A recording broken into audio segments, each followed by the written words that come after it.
2038 पर्यंत या राशीवर असणार शनीची साडेसाती, एकामागोमाग करावा लागणार संकटाचा सामना। श्री स्वामी समर्थ मित्रांनो, स्वागत आहे तुमचं माझ्या स्वामींची कृपा या चॅनलमध्ये। वैदिक ज्योतिषशास्त्रात सर्व प्रकारची ज्योतिषीय गणना 9 ग्रह, 27 नक्षत्र आणि 12 राशींच्या आधारे केली जाते।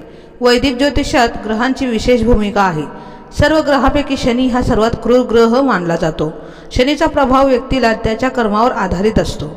ज्योतिषशास्त्रात शनीच्या राशीतील बदलला खूप महत्त्व आहे। सर्व ग्रहांमध्ये शनी हा सर्वात संतगतीने चालणारा ग्रह आहे। एका राशीतून दुसऱ्या राशीत परिवर्तन करण्यास शनीला तब्बल 2.5 वर्षे लागतात। याशिवाय शनीची साडेसाती खूप क्लेशकारक मानली जातात। ज्या राशीवर शनीची साडेसाती बसते त्यांना जीवनात विविध प्रकारच्या समस्या आणि दुःखांना सामोरं जावं लागतं। व्यक्तीला प्रत्येक कामात आव्हानांचा सामना करावा लागतो। ज्योतिषशास्त्रात शनीचं विशेष महत्त्व आहे। सर्व ग्रहांमध्ये शनी हा सर्वात संतगतीने चालणारा ग्रह आहे। शनीच्या संतगतीमुळे लोकांवर त्याचा प्रभाव दीर्घकाळ राहतो। वैदिक ज्योतिषशास्त्रात शनी हा सेवक, कष्ट, तंत्रज्ञान आणि तेल इत्यादी कारक ग्रह मानला जातो।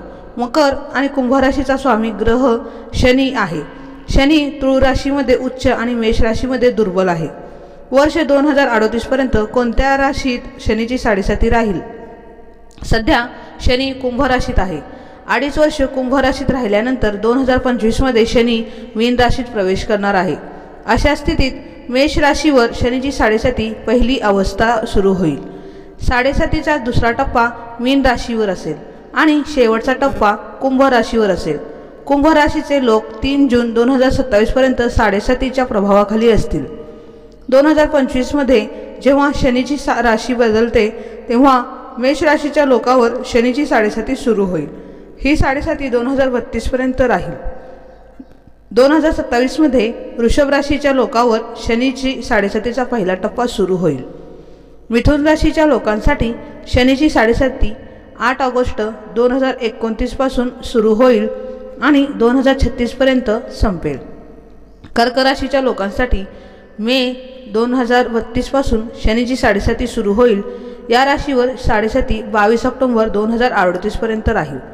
वर्ष 2025 ते 2038 पर्यंत कुंभ, मीन, मेष, वृषभ आणि कर्क राशीवर शनीच्या साडेसातीचा प्रभाव राहील।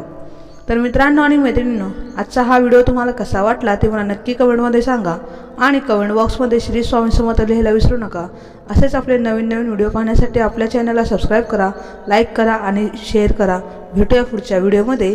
तोपर्यंत धन्यवाद।